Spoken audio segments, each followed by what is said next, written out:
তিনি শেষ কয়েকটি বাক্য বলে একবারে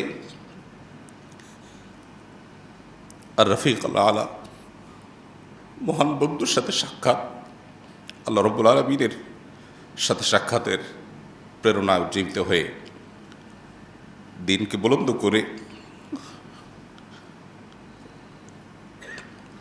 রবিউল আউয়াল মাসের 2 তারিখে, মতান্তরে 12 তারিখে, আরও বিভিন্ন মত আছে, সোমবারে তিনি দুনিয়া থেকে বিদায় হন। প্রিয় নবী সাল্লাল্লাহু আলাইহি সাল্লামের জন্ম থেকে ওয়াফাত পর্যন্ত তার সমগ্র জীবনের পুরো বৃত্তান্ত এক নজরে জানার চেষ্টা করব ইনশাআল্লাহ তাআলা। অর্থাৎ নবী আলাইহিস সালাতু ওয়াস সালামের জন্ম থেকে ওয়াফাত পর্যন্ত প্রতি বছরে কখন কি ঘটেছে, কখন কি কি চ্যালেঞ্জের মুখোমুখি তিনি হয়েছেন এবং কোন চ্যালেঞ্জ কিভাবে তিনি মোকাবেলা করেছেন, শুধু এক নজরে আমরা তার জীবনটাকে জানার চেষ্টা করব, যার বৃত্তান্ত বা বিস্তারিত জানবার জন্য অবশ্যই আমাদেরকে এক বা একাধিক সিরাত গ্রন্থ কিংবা কোনো সিরিজ সিরাত আলোচনা শুনতে হবে ইনশাআল্লাহ তাআলা। তার জন্মের সন সম্পর্কে নিশ্চয়ই আমরা জানি 571, মতান্তরে 570 খ্রিস্টাব্দ। এই সনে তিনি জন্মগ্রহণ করেছেন, যেই বছর হস্তি বাহিনী আক্রমণ চালানোর উদ্দেশ্যে ইয়েমেন থেকে এসেছিল মক্কায়, এবং আল্লাহ রাব্বুল আলামিন সূরা ফিলের মধ্যে যে সম্পর্কে বিস্তারিত আলোচনা করেছেন, সেই হস্তি বাহিনীর বছর অর্থাৎ আমাল ফিল যেটাকে বলা হয়, সেই বছর নবী করিম সাল্লাল্লাহু আলাইহি সাল্লাম জন্মগ্রহণ করেছেন এবং দুনিয়ার আলো তিনি দেখেছেন। জন্মের কয়েক মাস আগেই ভালোবাসার জন্মদাতা পিতা আল্লাহ রাব্বুল আলামিন তাকে দুনিয়া থেকে নিয়ে যান, মাতৃগর্ভেই তিনি বাবাকে হারান। এরপর যথারীতি বাবার পক্ষ থেকে দাদা অভিভাবক হয়ে তার নামকরণ করেন মুহাম্মদ সাল্লাল্লাহু আলাইহি ওয়াসাল্লাম। জন্মের পর অল্প সময়ের ব্যবধানেই তার জীবনে আরও বিপদ আসে, কিন্তু জন্মের পর তিনি প্রথম মায়ের দুধের পাশাপাশি যার দুধ পান করেছেন তিনি ছিলেন সুয়াইবা নামক একজন কৃতদাসী, যিনি আবু লাহাব, তার চাচা আবু লাহাবের যিনি কৃতদাসী ছিলেন, তার দুধ তিনি পান করেন।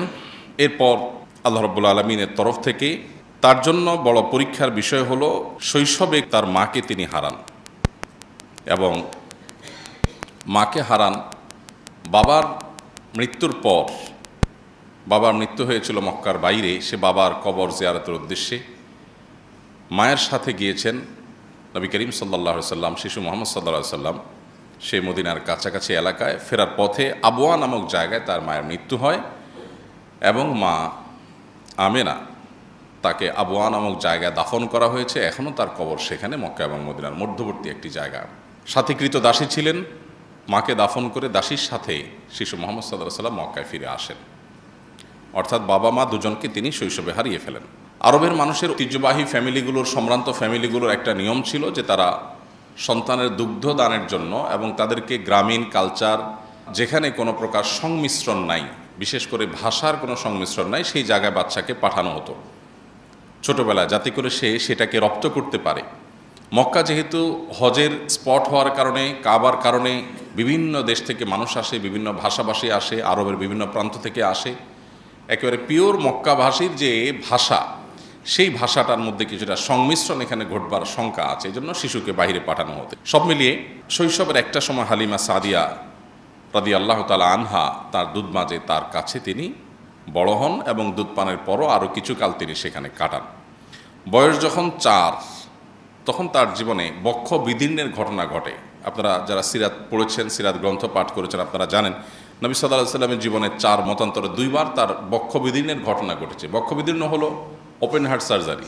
আল্লাহ রাব্বুল আলামিন জিবরিল আলাইহিস সালামকে পাঠিয়েছেন, এবং জিবরিল আলাইহিস সালামকে পাঠানোর পর শৈশবে মুহাম্মদ সাল্লাল্লাহু আলাইহি সাল্লামকে একবার মা হালিমার কাছে যখন ছিলেন, তখন বাচ্চাদের সাথে খেলাধুলা করছেন, জিবরিল আসলেন, তাকে ধরে শুইয়ে দিলেন এবং তার বক্ষ বিদীর্ণ করে ভেতর থেকে তার বিভিন্ন অর্গান বের করে সেগুলোকে জান্নাত থেকে আনা পানি, জিবরিলের সাথে আনা পাত্র, সেটাতে পরিষ্কার করে রেখে আবার সেটাকে তিনি জোড়া লাগিয়ে দিলেন এবং তিনি উঠে গেলেন। অলৌকিক একটা ঘটনা। তার শৈশবে বারে বারে 4 বার, কোনো কোনো ইতিহাসবিদদের মতে 2 বার সেটি ঘটেছে। এরপর বয়স যখন 7, এই বক্ষবিদীর্ণের ঘটনা মূলত আল্লাহ রাব্বুল আলামিন ঘটিয়েছেন। তাকে যেহেতু নবী করা হবে, তাকে আল্লাহ রাব্বুল আলামিন অলৌকিকভাবে তার মধ্যে কিছু জিনিস ঘটিয়ে তাকে, তার পরিবারকে, মক্কাবাসীকে বার্তা দিচ্ছিলেন যে এই শিশু অন্য 10টি শিশুর মতো নয়, এ আল্লাহর নবী হবেন, আল্লাহ রাসূল হিসাবে মনোনীত। অতএব সেই জায়গা থেকে আল্লাহ তাআলা বার্তা দিতে চেয়েছেন। তার বাইরেও নবী করিম সাল্লাল্লাহু আলাইহি সাল্লামের ভেতরকার যে তার মানুষ হিসাবে আল্লাহ তাআলা তাকে যে সৃষ্টি করেছেন সেটাকে অতি মানবীয় পর্যায়ে নেওয়ার জন্য এটা এক ধরনের অপারেশন এবং আল্লাহর পক্ষ থেকে একটা কুদরতি ব্যবস্থাপনা ছিল।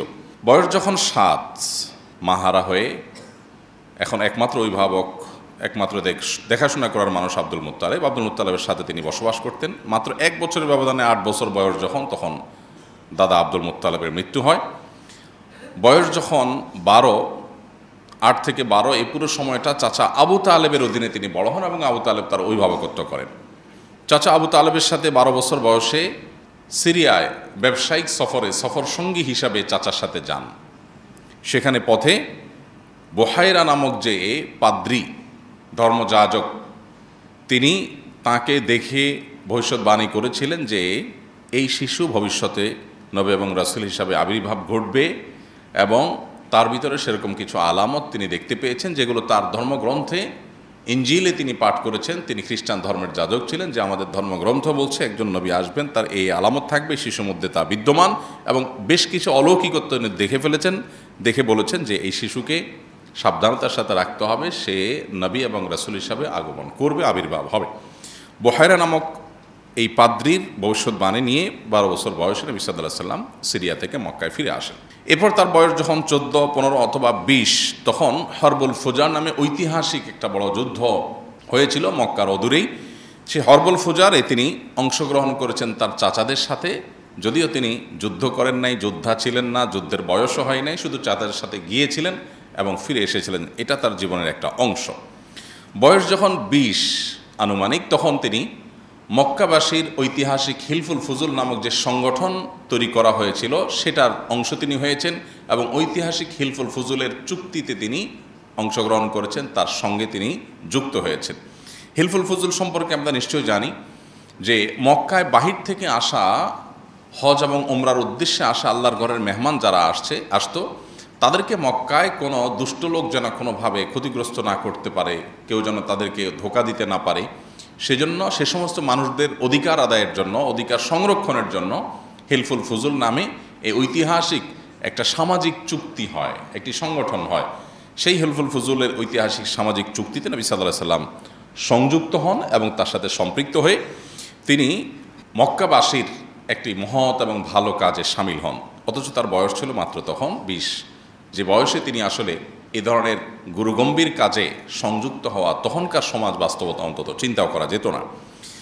এরপর তার বয়স যখন 25 হয়, তখন তার জীবনে প্রথম বিবাহ বন্ধনে তিনি আবদ্ধ হন মা খাদিজা রাদিয়াল্লাহু তাআলা আনহার সাথে।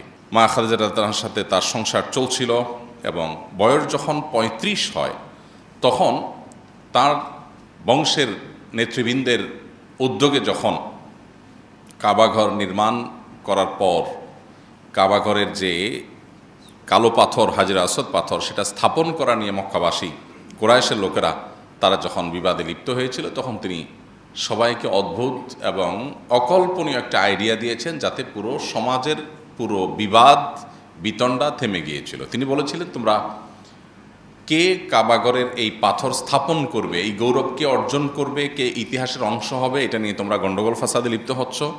আমি তোমাদেরকে একটা আইডিয়া দিচ্ছি, তাতে তোমাদের গণ্ডগোল থাকবে না। আর সেটি হলো, একটা বড় চাদরের মাঝে পাথরটা রাখো, এরপরে চাদরটা সবাই মিলে তোমরা ধরে চাদরটা ধরে সবাই মিলে উত্তোলন করো, তাতে করে সব গোত্রের প্রধানরা তোমরা শরিক হলে, এখানে এককভাবে কারো ক্রেডিট থাকলো না। এরপর নবী সাল্লাল্লাহু আলাইহি ওয়াসাল্লাম সেটাকে স্থাপন করে দিলেন, যে স্থাপন তোমরাই করেছো, আমি তোমাদের সহযোগিতা করেছি। তো এর মাধ্যমে তিনি সামাজিক বিবাদ বিতণ্ডা এটা দূর করবার জন্য ঐতিহাসিক উদ্যোগ নিয়েছিলেন। বয়স যখন 39, ততদিনে তিনি মক্কার মানুষদের কাছ থেকে আল আমিন উপাধিতে ভূষিত হয়েছেন। তার সততা, সত্যবাদিতা, আমানতদারিতা, এগুলোর কারণে ব্যাপকভাবে জনশ্রুতি হয়েছে এবং সবার কাছে প্রতিষ্ঠিত হয়ে গেছে তিনি আল আমিন হিসেবে। বয়স যখন 40, তখন তিনি নবুয়তের দায়িত্ব অফিসিয়ালি আল্লাহ তাআলার পক্ষ থেকে পাঠানো জিবরিলের কাছ থেকে বুঝে পান, এবং এরপর সূরা আলাকের 5টি আয়াত, ইকরা বিসমি রাব্বিকাল্লাযী খালাক, এখান থেকে নিয়ে 5টি আয়াত সর্বপ্রথম কোরআনের নাজিল হয়, এবং তার জীবনের নতুন যাত্রা শুরু হয়। নবুয়তের দায়িত্ব বুঝে পাওয়ার পর এখন তাবলীগুর রিসালা বা নবুয়তের দাওয়াত দেওয়া আল্লাহর পক্ষ থেকে এটা তার উপরে আবশ্যক হয়। এরপর এবং এই ঘটনা নবুয়ত প্রাপ্তির এই ঘটনা 17ই রমাদান অথবা 8ই রবিউল আউয়াল, দুটি মত পাওয়া যায়, আরও মত রয়েছে মতান্তরে। এই 2 তারিখের কোনো একটা তারিখে প্রসিদ্ধ মত অনুযায়ী তিনি এই দায়িত্ব বুঝে পান। বয়স যখন তার 42 থেকে 43, এই পুরো সময়টা 41, 42, 43 এই পুরো সময়টা তিনি গোপনে ইসলামের দাওয়াত দেন। কারণ আল্লাহ তাআলা তাকে নির্দেশ করেছেন যে প্রকাশ্যে ইসলামের দাওয়াত দেওয়া যাবে না, গোপনে ইসলামের দাওয়াত দিতে হবে। কেন? কারণ হঠাৎ করে মক্কার মানুষজন এই দাওয়াত, তাওহীদের দাওয়াত গ্রহণ করা তাদের জন্য কঠিন হবে।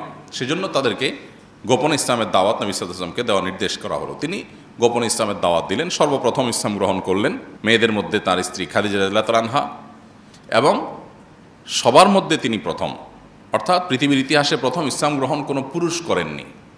সর্বপ্রথম ইসলাম গ্রহণ করেছেন একজন নারী। ইসলামের জন্য সর্বপ্রথম জীবন দিয়েছেন যিনি, তিনিও একজন নারী। আল্লাহ তাআলা এইভাবে নারীকে বিভিন্নভাবে সম্মানিত করেছেন ইসলামের মাধ্যমে। এরপর যুবকদের মধ্যে ইসলাম গ্রহণ করেছেন সবার আগে আলী রাদিয়াল্লাহু তাআলা আনহু, আর বয়স্কদের মধ্যে, সিনিয়রদের মধ্যে ইসলাম গ্রহণ করেছেন সবার আগে আবু বকর রাদিয়াল্লাহু তাআলা আনহু। এরপর 3 বছর যখন গোপনে ইসলামের দাওয়াত চলছিল, খুব সীমিত সংখ্যক, হাতে গোনা কয়েকজন মানুষ ইসলাম গ্রহণ করেছেন। তার 3 বছর পর, অর্থাৎ বয়স যখন তার 44, তখন থেকে আল্লাহর পক্ষ থেকে প্রকাশ্যে ইসলামের দাওয়াত দেওয়ার নির্দেশ আসলো। তখন তিনি প্রকাশ্যে ইসলামের দাওয়াত দেওয়া শুরু করলেন। তার প্রকাশ্যে ইসলামের দাওয়াত দেওয়ার প্রথম দিনে, প্রথম প্রহরেই তিনি শারীরিকভাবে আক্রমণের শিকার হন। আল্লাহ তাআলা কোরআনে কারিমে যখন আয়াত নাজিল করেছেন, ওয়াংজির আশিরাতাকাল আকরাবিন, আপনি আপনার নিকটাত্মীয় বংশের লোকদের সবাইকে সতর্ক করুন, তখন নবী করিম সাল্লাল্লাহু আলাইহি ওয়াসাল্লাম সাফা পাহাড়ের চূড়ায় উঠে সবাইকে আহ্বান করেন, সবাইকে ডাকেন এবং বলেন যে আমি পাহাড়ের উপরে আছি, তোমরা নিচে আছো। সবাইকে আগে ডেকে সমবেত করেন যে সবাই একটু একসাথে হও, অত্যন্ত গুরুত্বপূর্ণ একটা ইনফরমেশন তোমাদের জন্য আছে। সবাই দৌড়ে আসলো তার ডাক শুনে, কারণ ইতিপূর্বে তিনি কখনো এইভাবে ডাকেননি। সবাই, গোত্র প্রধানরা, নেতৃবৃন্দরা সবাই আসছে সমাজের। তিনি সবাইকে বললেন, আমি যে পাহাড়ের চূড়ায় আছি, এখান থেকে আমি অনেক দূরে দেখতে পাচ্ছি, তোমরা নিচে আছো, তোমরা দেখতে পাচ্ছ না। এখন আমি যদি তোমাদেরকে বলি যে দূরে আমি যে দেখতে পাচ্ছি সেখানে শত্রু বাহিনী সশস্ত্র হয়ে তারা আসছে তোমাদের মক্কা আক্রমণ করবার জন্য, তোমরা কি আমাকে বিশ্বাস করবে?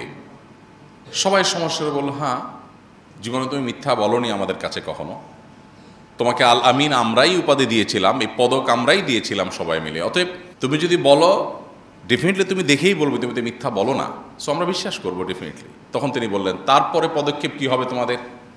সবাই বললেন, এরপরের পদক্ষেপ হবে আমরা এই শত্রুদের মোকাবেলার জন্য সবাই ঝাঁপিয়ে পড়ব। নবী করিম সাল্লাল্লাহু আলাইহি ওয়াসাল্লাম তখন তাদেরকে বললেন, আমি উপমাটা দিয়েছি একটা কথা বোঝাবার জন্য, সেটা হলো আল্লাহ তাআলা আমাকে জান্নাত জাহান্নাম পর্যন্ত দেখবার সুযোগ করে দিয়েছেন। ওহির মাধ্যমে আমার কাছে আল্লাহ তাআলা স্পষ্ট করে দিয়েছেন, উপস্থাপন করে দিয়েছেন জান্নাত জাহান্নাম আখিরাতের সব স্তরগুলো আমি দেখতে পাচ্ছি। আমি যেটা প্রত্যক্ষ করছি, আমি যেটা জানছি ওহির মাধ্যমে, সে বিষয়ে আমি তোমাদেরকে সতর্ক করছি, তোমরা সে জাহান্নাম থেকে বাঁচার জন্য প্রস্তুতি গ্রহণ করো। এই যে তার অভিনব বুদ্ধিদীপ্ত হিকমাপূর্ণ দাওয়া, এটা তার প্রকাশ্যে দাওয়াতের সূচনা। এর সাথে সাথে আবু লাহাব তাকে লক্ষ্য করে বলল, তাব্বান লাকা সাইরাল ইয়াউম আলিহাযা জামাআতানা, তোমার সারাটা দিন ধ্বংস হোক, তুমি কি এই কথা বলার জন্য আমাদেরকে একসাথ করছো? আমরা তো মনে করছি কোনো ডাকাত পড়েছে, বিপদ হয়েছে। এবং আবু লাহাব যে তাব্বান লাকা সাইরাল ইয়াউম বলেছেন, আরবিতে কেউ কাউকে তাব্বুন বলা এটা খুব জঘন্য কথা হিসাবে ধরা হয়, খুব বড় ধরনের আপনার শব্দ বোমা হিসাবে ধরা হয়। তাব্বান লাক, তুমি ধ্বংস হও, এরকম বদদোয়া। তো নবীজিকে যখন সে বলেছে তাব্বান লাক সাইরাল ইয়াউম, তোমার সারাদিন ধ্বংস হোক, এটা নবীজির জন্য অপমানকর ছিল। আল্লাহ রাব্বুল আলামিন তার জবাবে সূরা তাব্বাত ইয়াদা নাজিল করে সেখানে আল্লাহ তাআলা বলেছেন, তাব্বাত ইয়াদা আবি লাহাবিন ওয়া তাব, যে আবু লাহাব 2 হাত তুলে আমার নবীকে তাব্বান লাক বলছে, মোহাম্মদ তোমার সারাদিন ধ্বংস হোক এই কথা বলছে, ওর 2 হাত ধ্বংস হবে, সে নিজে ধ্বংস হবে এবং তার স্ত্রী যে তার এই অপকর্মের সহযাত্রী এবং সহযোগী, সেও ধ্বংস হবে। সূরা তাব্বাত ইয়াদার মাধ্যমে কিয়ামত পর্যন্ত মিলিয়ন মিলিয়ন মুসলমানরা, কোটি কোটি মুসলমানরা আবু লাহাবের নবীকে ওই কষ্ট দেওয়ার একটি বাক্যের জবাব দিয়ে যাবে। এটা হলো নবী সাল্লাল্লাহু আলাইহি ওয়াসাল্লামের মর্যাদা আল্লাহর কাছে, যে কোরআন অংশ আল্লাহ তাআলা আল্লাহকে গালি দেওয়ার বহু ঘটনা আছে, যে বহু মানুষ আল্লাহকে গালি দিয়েছে, কিন্তু তাদের প্রতিকারে বা তাদের শাস্তি স্বরূপ এরকম কোনো ব্যবস্থা আপনি কোরআনে পাবেন না। কিন্তু নবী সাল্লাল্লাহু আলাইহি ওয়াসাল্লামকে গালি দিয়েছে, এটা আল্লাহ তাআলা সহ্য করেন না। খোদ আল্লাহকে গালি দিয়েছেন, আল্লাহ সেগুলো কিয়ামতে হয়তো শাস্তি দিবেন, দুনিয়াতে অনেককে হয়তো আল্লাহ ছাড় দিয়েছেন, কিন্তু নবী সাল্লাল্লাহু আলাইহি ওয়াসাল্লামকে কেউ গালি দিয়েছে, চূড়ান্ত পরিণতি তাকে বরণ করেই তারপর দুনিয়া থেকে যেতে হয়েছে। যাই হোক, তো নবী করিম সাল্লাল্লাহু আলাইহি ওয়াসাল্লাম ৪৪ বছর বয়সে যখন প্রকাশ্যে ইসলামের দাওয়াত শুরু করেছেন, তার পরপরই ৪৫ বছর বয়স যখন তার নবুয়তের পঞ্চম বছর যেটি, সে বছর জাফর রাদিয়াল্লাহু তাআলা আনহু ইসলাম গ্রহণ করেছেন। এবং তখন মক্কার প্রকাশ্যে ইসলাম প্রচারের পর থেকে বিশেষ করে নির্যাতনের মাত্রা বেড়ে গেল, এবং যারা ইসলাম গ্রহণ করেছে দুর্বল, বেলাল রাদিয়াল্লাহু তাআলা সহ সাহাবীদের প্রতি নির্মম নির্যাতন শুরু হয়ে গেল। যখন নির্যাতন শুরু হয়েছে, দুর্বল মুসলমানরা তারা আসলে মক্কায় টিকাটা কঠিন হয়ে যাচ্ছিল, তখন আল্লাহর নির্দেশে প্রথম হিজরত বা দেশ ত্যাগের নির্দেশ আসে, যেটাকে হিজরতে হাবশা বলা হয়। এখন বর্তমানে আধুনিক বিশ্বের ইথিওপিয়ার রাজধানী আদ্দিস আবাবা থেকে কয়েকশো কিলোমিটার দূরে টিগ্রে নামক একটা অঞ্চল আছে, বিভাগ আছে তাদের। সে টিগ্রে এলাকায় হাবসি ভিলেজ এখনও আছে, এবং সেখানকার যেই ব্যক্তি তাদেরকে ওয়েলকাম করেছেন, সেখানকার যে শাসক ছিলেন নাজাশি যাকে বলা হয়, সে নাজাশি বাদশাহ, তিনি ইসলাম গ্রহণ করেছেন নবীজিকে না দেখেই, তার বর্ণনা শুনেই, এবং নবী সাল্লাল্লাহু আলাইহি সাল্লাম তার মৃত্যুর সংবাদ শুনে দূরদেশ আরব থেকে তিনি তার জানাজার সালাত, গায়েবানা জানাজার সালাত আদায় করেছিলেন। এই পুরো ঘটনা অর্থাৎ হিজরতে হাবশার ঘটনা, এটি নবী সাল্লাল্লাহু আলাইহি ওয়াসাল্লামের নবুয়তের পঞ্চম বছর বা তার বয়স যখন ৪৫ সে বছর ঘটে। এবং সে বছর দুইবার হিজরতের ঘটনা ঘটে। প্রথমবার হিজরতে কয়েকজন নারী পুরুষ, ১১ জন পুরুষ এবং ৫ জন নারী ছিলেন। আর দ্বিতীয় দফা হিজরতে ৮৬ জন পুরুষ এবং ১৬ জন নারী ছিলেন, এবং এদের নেতৃত্বে ছিলেন প্রথম দফাতেই জাফর রাদিয়াল্লাহু তাআলা আনহু। এবং একই বছর নির্যাতনের স্টিম রোলারে সুমাইয়া রাদিয়াল্লাহু তাআলা আনহা, একজন নারী, তিনি শাহাদাত বরণ করেন, এবং তাকে নির্মমভাবে, অত্যন্ত নৃশংসভাবে লজ্জাস্থানে বর্ষার আঘাত দিয়ে তাকে হত্যা করা হয়, তাকে খুন করা হয়, তিনি শাহাদাত বরণ করেন। ইসলামের ইতিহাসের প্রথম শহীদ যিনি জীবন দিয়েছেন তিনি সুমাইয়া রাদিয়াল্লাহু তাআলা আনহা। এরপর তার বয়স যখন ৪৬ এবং নবুয়তের ষষ্ঠ বছর, সেই বছর হামজা এবং ওমর রাদিয়াল্লাহু তাআলা আনহুমা দুজনে ইসলাম গ্রহণ করেন। এবং সর্বপ্রথম ওমর রাদিয়াল্লাহু ইসলাম গ্রহণ করার পরে তিনি বললেন, আমরা যখন সত্য দ্বীনের অনুসারী, তাহলে আমরা গোপনে কেন নামাজ পড়ব, আমরা হারামে প্রকাশ্যে নামাজ পড়ব। তখন মসজিদুল হারামে প্রকাশ্যে তার নেতৃত্বে নামাজ পড়া শুরু হয়। বয়স যখন তার ৪৭ এবং নবুয়তের সপ্তম বছর, তখন তার উপর এবং মুসলমানদের উপর নেমে আসে নির্যাতনের সবচেয়ে বড় স্টিম রোলার, যেটাকে অবরোধের সময় বলা হয়। সে আবি তালেব একটা জায়গায় নবী সাল্লাল্লাহু আলাইহি ওয়াসাল্লাম, তার প্রতি তার অনুসারী এবং তাকে যারা সহযোগিতা করেছে কুরাইশ বংশের, তাদেরকে একঘরে করে রাখার জন্য মক্কার মুশরিকরা সিদ্ধান্ত নিল, এবং ৩ বছর টানা তাদের সাথে সকল প্রকার কথাবার্তা, যোগাযোগ, লেনদেন, কেনাবেচা সব বন্ধ করে দিল, যেটা সেই যুগের, সেই পৃথিবীতে সেই অবরোধের মধ্যে কোনো মানুষের বেঁচে থাকাও সম্ভব না যদি সমাজের মানুষ অবরোধ করে। সেরকম একটা পরিস্থিতিতে অত্যন্ত করুণ পরিস্থিতি হয়েছিল, এবং মানুষ না খেয়ে সাহাবীরা কঙ্কালসার হয়ে যাচ্ছিল, মৃত্যুর মুখোমুখি হয়ে যাচ্ছিল, এবং খুব ভয়াবহ সময় পার করেছিল ৩টি বছর। এবং একটা পর্যায়ে তার বয়স যখন ৪৮ এবং নবুয়তের অষ্টম বছর, তখন আল্লাহ তাআলা তার মাধ্যমে একটা অলৌকিক মুআজিজা ঘটান, যেটাকে শাক্কুল কামার বা চন্দ্র দ্বিখণ্ডিত হওয়ার ঘটনা বলে। মক্কার মানুষজন, শত শত হাজারো মানুষ যারা দেখেছে যে নবী সাল্লাল্লাহু আলাইহি ওয়াসাল্লাম হাতের আঙ্গুল ইশারা যখন করেছেন আল্লাহর নির্দেশে, চাঁদ দুপাশে আলাদা হয়েছে, আবার সেটা সম্মিলিত হয়েছে। কোরআনে যেটাকে আল্লাহ তাআলা বলেছেন ওয়ানশাক্কাল কামার, চন্দ্র বিদীর্ণ হয়েছে, অতএব কিয়ামত নিকটবর্তী। তো সেই ঘটনাটি ঘটেছে নবী সাল্লাল্লাহু আলাইহি ওয়াসাল্লামের নবুয়তের এই পর্যায়ে আনুমানিক। এবং তার বয়স যখন ৫০, নবুয়তের ১০ম বছর, তখন বয়কট শেষ হয়, যে বয়কট ৩ বছর ধরে চলেছিল। এবং একই বছর তার জীবনের সবচেয়ে বড় দুই সহযোগী, ভরসাস্থল, একজন বাহিরে থাকা আবু তালেব চাচা আর ভেতরে থাকা খাদিজা রাদিয়াল্লাহু আনহা, দুজনেই একই বছর মারা যান। তার জীবনের এই বছরটাকে বলা হয় আমাল হুজন বা বিপদের বছর, কারণ সবচাইতে আপন দুজন মানুষ একসাথে চলে যান। এবং এই যে আল্লাহ তাআলা তার নবীকে পরীক্ষা করেছেন, এটা আল্লাহ তাআলার হেকমাপূর্ণ সিদ্ধান্ত যে তার নবীকে তিনি স্ট্রং করবেন, মজবুত করবেন বড় কোনো কাজের জন্য। একের পর এক বাধা, পরীক্ষা, চ্যালেঞ্জ তাকে পার করে সামনে যেতে হয়েছে।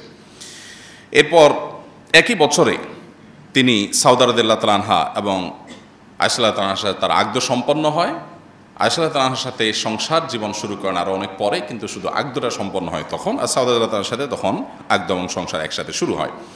এবং এই বছরই তিনি তায়েফে দাওয়াত নিয়ে যান এবং তার সাথে থাকা যায়েদ ইবনে হারিসা রাদিয়াল্লাহু তাআলার সাথে নির্মম নির্যাতনের শিকার হন, রক্তে রঞ্জিত হয়ে মক্কায় ফিরে আসেন।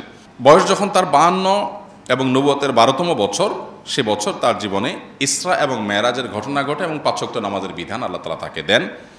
এবং একই বছর মদিনা থেকে আসা 12 জন হাজি যারা হজে আসছেন, তারা মিনার কোনো একটা পাহাড়ের পাদদেশে নবী সাল্লাল্লাহু আলাইহি ওয়াসাল্লামের সাথে মিলিত হন এবং বায়াতে আকাবায়ে উলা বলা হয় ইতিহাসে। নবী সাল্লাল্লাহু আলাইহি ওয়াসাল্লামের হাতে হাত রেখে তারা বায়াত নেন, ইসলাম গ্রহণ করে এবং নবীজিকে মক্কায় যাওয়ার হিজরতের আমন্ত্রণ তারা জানান। অর্থাৎ শুরু থেকেই মদিনাতে হিজরত করার একটা প্রেক্ষাপট শুরু হয়।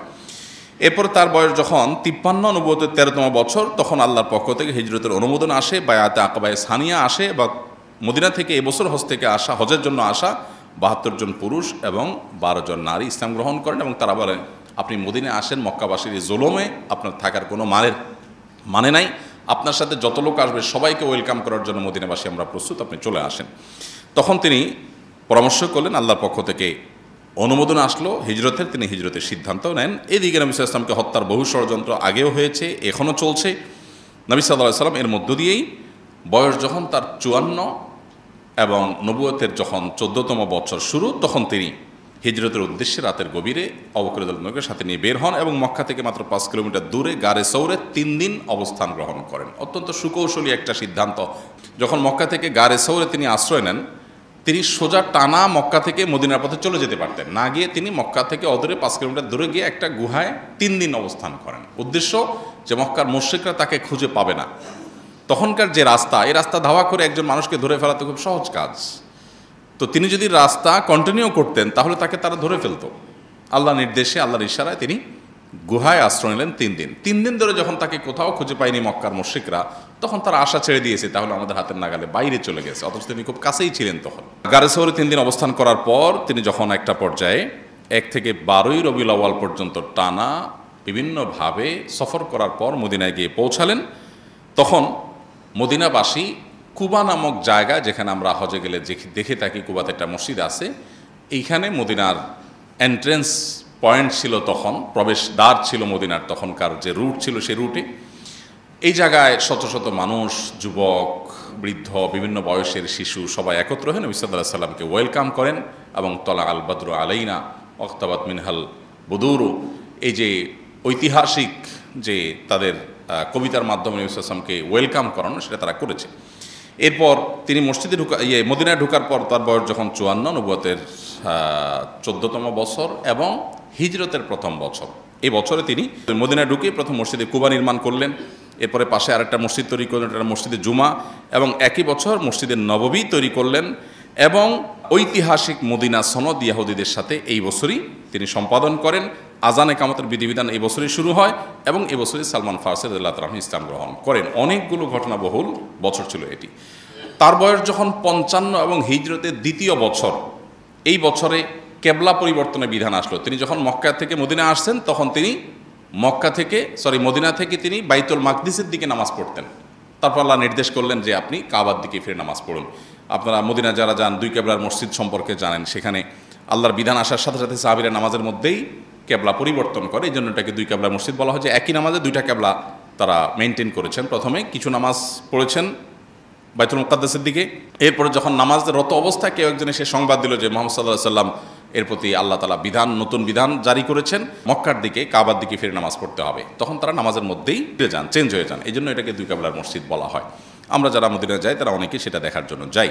তো এই ঘটনা ঘটে শাবান মাসে নবী সাল্লাল্লাহু আলাইহি ওয়াসাল্লামের হিজরতের 2য় বছর এবং তার বয়স যখন 55, নবুয়তের বয়স যখন 15। এরপর একই বছর 17 রমাদান ইসলামের ইতিহাসের প্রথম বড় সম্মুখ সমর বদর যুদ্ধ সংগঠিত হয়েছে এবং প্রথম বড় বিশাল বিজয়, অলৌকিকভাবে 313 জন মানুষ অনেকটা অস্ত্রশস্ত্র ছাড়াই পুরো বিশাল বড় পরাশক্তির বিরুদ্ধে আল্লাহ তাআলা তাদেরকে অলৌকিক বিজয় দিয়েছে। এটা হলো মুসলমানদের অগ্রযাত্রার জন্য অনেক বড় একটা প্রেরণা ছিল আল্লাহর তরফ থেকে। এই বছরই অর্থাৎ 2য় হিজরিতেই রমজানের রোজা ফরজ করা হয়েছে এবং এই বছরই সর্বপ্রথম ঈদুল ফিতর আদায় করেছেন, ঈদুল আজহা আদায় করেছেন মুসলমানরা।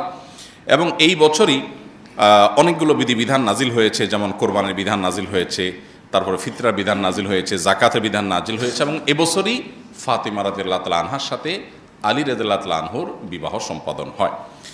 নবুয়তের বয়স যখন 56, নবী সাল্লাল্লাহু আলাইহি ওয়াসাল্লামের বয়স যখন 56, নবুয়তের বয়স যখন 16 এবং হিজরতের 3য় বর্ষ যখন, সে বছর নবী সাল্লাল্লাহু আলাইহি ওয়াসাল্লামের সামনে আসে উহুদের যুদ্ধ। 7ই শাওয়াল উহুদের যুদ্ধ সংগঠিত হয়। সেখানে 70 জন সাহাবী শাহাদাত বরণ করেন। হানজালা রাদিয়াল্লাহু তাআলা আনহু, হামজা রাদিয়াল্লাহু তাআলা আনহু, প্রসিদ্ধ সাহাবীদেরকে নবী সাল্লাল্লাহু আলাইহি ওয়াসাল্লাম হারান, এবং স্বয়ং নবী সাল্লাল্লাহু আলাইহি ওয়াসাল্লামের দাঁত ভেঙে তিনি রক্তাক্ত হন এবং তার কয়েক জায়গায় ইনজুরি হয়। তিনি মারা গেছেন মর্মে কাফেররা প্রপাগান্ডা ছড়িয়েছিল, আল্লাহ তাআলা তাকে হেফাজত করেছেন, এবং নবী সাল্লাল্লাহু আলাইহি ওয়াসাল্লামের একটা কথা থেকে সামান্য একটু সরে যাওয়ার কারণে কঠিন পরিণতির মুখোমুখি তখন সাহাবীদেরকে হতে হয়েছে, যেটা আমাদের জন্য বিরাট শিক্ষা, যে তার কথার বাইরে গেলে আমাদের জন্য অকল্যাণ নিশ্চিত আছে। একই বছর অনেকগুলো বিধিবিধান নাজিল হয়েছে। এর ভিতরে মেয়েদেরকে পর্দার বিধান এই বছর নাজিল হয়েছে। তার আগ পর্যন্ত মেয়েরা ছেলেদের সাথে পর্দা করার বিধান ছিল না। এই বছর সর্বপ্রথম পর্দার বিধান নাজিল হয়, এবং এই বছরই সুদ এবং মদ এই দুটিকে হারাম ঘোষণা করা হয়। মদের বিধান যখন হারাম ঘোষণা করা হয়, চিন্তা করার বিষয় যে সাহাবীরা বা যে মক্কার মদিনার মানুষেরা, মদ হালাল ছিল, নিষিদ্ধ ছিল না, সবাই পান করত, দিলেন, হারাম করলেন। মদের যে ভাঁড়গুলো ছিল এগুলো সব রাস্তায় ছুঁড়ে ছুঁড়ে সাহাবীরা ফেলছিলেন, এবং মদের স্রোত রীতিমতো বহমান হয়েছিল। এই পরিস্থিতিতে সাহাবা ইকরামের আনুগত্যের একটা দারুণ দৃষ্টান্ত স্থাপিত হয়। এটা ছিল 3য় হিজরির ঘটনা। এরপরে 4র্থ হিজরিতে তার বয়স যখন 57, নবুয়তের বয়স যখন 17, সেই বছর বড় যে ঘটনা ঘটে সেটা হলো ইয়াহুদিরা যাদের সাথে মদিনা সনদের চুক্তি হয়েছে যে এই রাষ্ট্রকে আমরা সবাই মিলে সেভ করব, আমরা উভয় মিলেমিশে বসবাস করব, এই ভূমিতে তুমি তোমার ধর্ম পালন করবে, আমি আমার ধর্ম পালন করব, তখন তারা বিশ্বাসঘাতকতা করে, এবং বনু নাজিরের বিশ্বাসঘাতকতার কারণে তাদেরকে মদিনা থেকে বের করে দেওয়া হয়, বিশ্বাস ভঙ্গের কারণে, চুক্তি ভঙ্গের কারণে। এবং একই বছরে গজওয়াত যাতুর রিকা সেটাই সংগঠিত হয়, এবং একই বছরে আরও অনেকগুলো ঘটনা ঘটে। এরপরে বয়স যখন তার 58, এবং নবুয়তের বয়স যখন 18, এবং হিজরতের বয়স যখন 5, 5ম হিজরিতে খন্দকের যুদ্ধ গঠিত হয়। খন্দকের যুদ্ধে 1000 সাহাবী প্রায় অংশগ্রহণ করেন, এবং তারা সাকল্যে প্রায় 4.5 কিলোমিটার এলাকা মদিনার চারপাশে তারা পরীক্ষা খনন করেন, এবং সেই পরীক্ষা 5 মিটার গভীর ছিল। এই পুরো পরীক্ষা তারা অনেকটা ক্ষুধার্ত অবস্থাতে খনন করে মক্কা থেকে আসা শত্রুপক্ষ যারা মদিনাকে শেষ করতে চেয়েছে, মুসলমানদের শেষ করতে চেয়েছে, তাদেরকে তারা প্রতিহত করেন, এবং পুরো আইডিয়াটা দিয়েছিলেন পারস্য থেকে আসা সালমান ফারসি রাদিয়াল্লাহু তাআলা আনহু। এরপর এই বছরই নবী করিম সাল্লাল্লাহু আলাইহি ওয়াসাল্লামের জীবনে অনেকগুলো ঘটনা ঘটে, যেমন বনুল মুস্তালিকের ঘটনা ঘটে, যেখানে মা আয়েশা রাদিয়াল্লাহু তাআলা আনহার চরিত্র নিয়ে মুনাফিকরা কালিমা তোলে, দু একজন সরল মনা মুসলমানও সেখানে যোগ দিয়ে ফেলে। আল্লাহ তাআলা পরে আয়াত নাজিল করে তার চরিত্রের পুত্র পবিত্রতার কথা আমাদেরকে জানান দেন, ঐতিহাসিকভাবে যেটাকে ইফকের ঘটনা বলা হয়। এই বছরই তায়াম্মুমের বিধান নাজিল হয়, এবং এই বছরই ইয়াহুদীদের আরেকটা গোত্র বনু কুরাইজা, তাদের গাদ্দারির কারণে, তাদের বিশ্বাসঘাতকতা এবং রাষ্ট্রদ্রোহের কারণে, ওই যে চুক্তি ছিল চুক্তি ভঙ্গ করে মুসলমানদের বিরুদ্ধে ষড়যন্ত্রে লিপ্ত হওয়ার কারণে তাদেরকে শাস্তি দেওয়া হয়, করুণ শাস্তি। এর পরের বছর হিজরি 6ষ্ঠ বছরে নবী সাল্লাল্লাহু আলাইহি ওয়াসাল্লামের বয়স যখন 59 এবং তার নবুয়তের বয়স যখন 19, সেই বছরের যে ঘটনাগুলো সেগুলোর মধ্যে থেকে ছিল ঐতিহাসিক হুদাইবিয়ার চুক্তি। নবী সাল্লাল্লাহু আলাইহি ওয়াসাল্লাম স্বপ্নে দেখেছেন তিনি ওমরা করছেন, 1400 সাহাবীকে সাথে নিয়ে রওনা দিলেন, অনেকটা অস্ত্রশস্ত্র ছাড়া ওমরার উদ্দেশ্যে ইহরাম পরে। কিন্তু হুদাইবিয়া নামক জায়গা যাওয়ার পরে মক্কার মুশরিকরা বাধা দিল যে আমরা ঢুকতে দিব না। তারা জানালেন আমরা তো যুদ্ধ করতে আসিনি, আমরা ওমরা করে আবার ব্যাক করব। তারা বলল না, আমরা ঢুকতে দিব না। নবী সাল্লাল্লাহু আলাইহি ওয়াসাল্লাম বাড়াবাড়ি না করে তাদের সাথে ঐতিহাসিক চুক্তি করলেন, যেটার নাম হুদাইবিয়া চুক্তি। যে চুক্তি বাহ্যিকভাবে মনে হয় সব মুসলমানদের বিরুদ্ধে, কিন্তু এই চুক্তি মুসলমানদেরকে মূলত অগ্রগতির দিকে নিয়ে গিয়েছিল। এই ঐতিহাসিক হুদাইবিয়া চুক্তি 10 বছরের জন্য সংগঠিত হয়েছিল, এবং এটি হয়েছিল পহেলা জিলকয়দা 6 হিজরিতে। এবং এই বছরের পর থেকে নবী সাল্লাল্লাহু আলাইহি ওয়াসাল্লাম বিভিন্ন রাজা বাদশাদের কাছে, যেমন হেরাক্লিয়াস, খসরু, তারপরে মুকাওকিস, বড় বড় যে সমস্ত শাসকরা পৃথিবীর, তাদের কাছে চিঠি লিখে ইসলামের দাওয়াত তাদেরকে দিয়েছেন। তাদের কেউ গ্রহণ করেছে, আর কেউ হঠকারিতা করেছে। যারা হঠকারিতা করেছে তাদেরকে নির্মম পরিণতির মুখোমুখি আল্লাহ করেছেন। তার বয়স যখন 60, নবুয়তের বয়স যখন 7, তখন তিনি ঐতিহাসিক খায়বার বিজয় করেছেন, ইয়াহুদীদের বিশাল বড় দুর্গের এলাকা। এবং একই বছর, আগের বছরের ওমরা হুদাইবিয়া চুক্তি অনুযায়ী পরবর্তী সাহাবীদেরকে নিয়ে কাজা করেছেন, ওমরাতুল কাজা। এবছরের সাফিয়া মাইমুন রাদিয়াল্লাহু তাআলার সাথে বিয়ে হয়েছে। তার বয়স যখন 61, নবুয়তের বয়স যখন 21, এবং হিজরত যখন অষ্টম হিজরির হিজরি সন যখন অষ্টম হিজরিতে, তখন তিনি ঐতিহাসিক মক্কা বিজয়ের সুযোগ এবং নিয়ামত লাভ করেন। রমজান মাসে অনেকটা রক্তপাতহীনভাবে সারা জীবন যারা কষ্ট দিয়েছে তাদেরকে সাধারণ ক্ষমা করে তিনি মক্কা বিজয় করেন। এবং একই বছর হুনাইনের যুদ্ধে সাহাবীদের সংখ্যা অনেক বেশি ছিল, কিছুটা আত্মপ্রসাদ চলে এসেছে। কোরআনে আল্লাহ উল্লেখ করেছেন সাময়িকভাবে আল্লাহ তাআলা এক ধরনের সাহাবীদেরকে এক ধরনের পরাজয়ের স্বাদ দিয়ে আবার আল্লাহ তাআলা নবী সাল্লাল্লাহু আলাইহি ওয়াসাল্লামের নেতৃত্বে মুহূর্তের মধ্যে তাদেরকে বিজয় দেন এবং বিপুল পরিমাণ লব্ধ সম্পদ তারা আহরণ করেন। এরপর তায়েফ অবরোধ করেন এবং সেখান থেকে প্রচুর পরিমাণ সম্পদ আহরণ করেন এবং একটা অপশক্তিকে দমন করেন নবী সাল্লাল্লাহু আলাইহি ওয়াসাল্লাম। হিজরির নবম বর্ষে তার বয়স যখন ৬২, মৃত্যুর মাত্র এক বছর আগে, তখন ঐতিহাসিক তাবুক যুদ্ধ এটা তিনি নেতৃত্ব দেন এবং রোমানদের বিরুদ্ধে মূলত এটি বিশাল বড় বাহিনী হয়েছে, কিন্তু এখানে কোনো সংঘাত হয়নি। সংঘাতের আগেই, সংঘাত ছাড়াই মুসলমানদেরকে আল্লাহ বিজয় দিয়ে দিয়েছেন এবং তাদের মনে ভয় ঢুকে দিয়েছেন। তারা ভয়ে সব পালিয়ে ছত্রভঙ্গ হয়ে চলে গেছে। মুসলমানরা কোনো রক্তপাত ছাড়াই বিজয় লাভ করে ফিরে এসেছেন। এরপরে মুনাফিকদের চরিত্র এবছর প্রকাশ হয়েছে এবং বিদায় হজের প্রস্তুতি এবং বিদায় হজের বিধিবিধান এই বছর নাজিল হয়।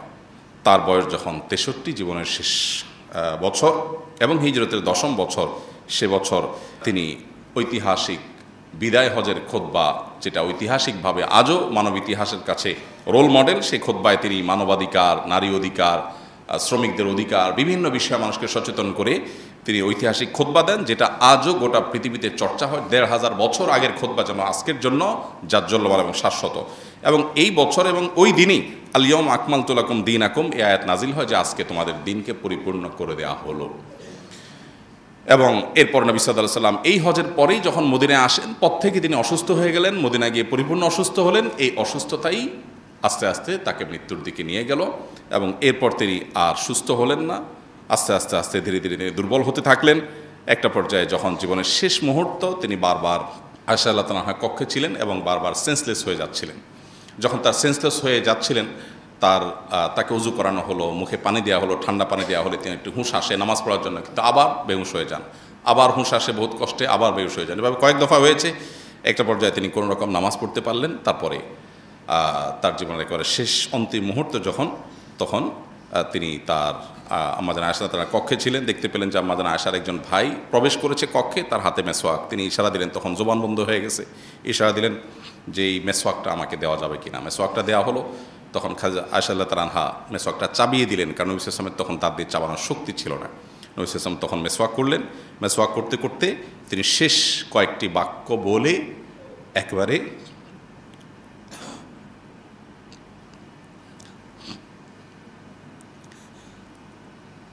আর রফিক আলা মহান বন্ধুর সাথে সাক্ষাৎ, আল্লাহ রাব্বুল আলামিনের সাথে সাক্ষাতের প্রেরণা উজ্জীবিত হয়ে দিনকে বুলন্দ করে রবিউল আউয়াল মাসের 2 তারিখে, মতান্তরে 12 তারিখে, আরও বিভিন্ন মত আছে, সোমবারে তিনি দুনিয়া থেকে বিদায় হন সাল্লাল্লাহু আলাইহি ওয়াসাল্লাম। আল্লাহ তাআলা আমাদেরকে তার জীবন বৃত্তান্ত থেকে শিক্ষা গ্রহণ করার তৌফিক দান করুন। আমাদেরকে তার জীবন দর্শনকে পরিপূর্ণভাবে অনুসরণ করার তৌফিক দান করুন। তার জীবনে আমাদের জন্য যে অনুপম আদর্শ রয়েছে, বারবার কোরআনে আমাদেরকে সাবধান করা হয়েছে, আমাদের মুক্তির একমাত্র পথ তার অনুসরণ, অনুকরণ, এছাড়া কোনো পথ আমাদের সামনে খোলা নেই। অতএব মুসলমান হিসাবে নবী সাল্লাল্লাহু আলাইহি ওয়াসাল্লামের সম্পূর্ণ আদর্শকে, তার জীবনকে আমরা অনুসরণ, অনুকরণ করার চেষ্টা করব। সেটাই হবে প্রকৃত সার্থকতা আমাদের। আল্লাহ তাআলা আমাদের সবার প্রতি সেই তৌফিক আল্লাহ তাআলা আমাদের সবাইকে দান করুন। এবং তিনি যে কষ্ট করেছেন, পরিশ্রম করেছেন, সারা জীবন যে ত্যাগ তিতিক্ষা করেছেন এই উম্মতের জন্য, আল্লাহ তাআলা আমাদের সবার তরফ থেকে তাকে সর্বোত্তম বিনিময় দান করুন। শান্তির বারিধারা আল্লাহ তাআলা তার প্রতি বর্ষণ করুন।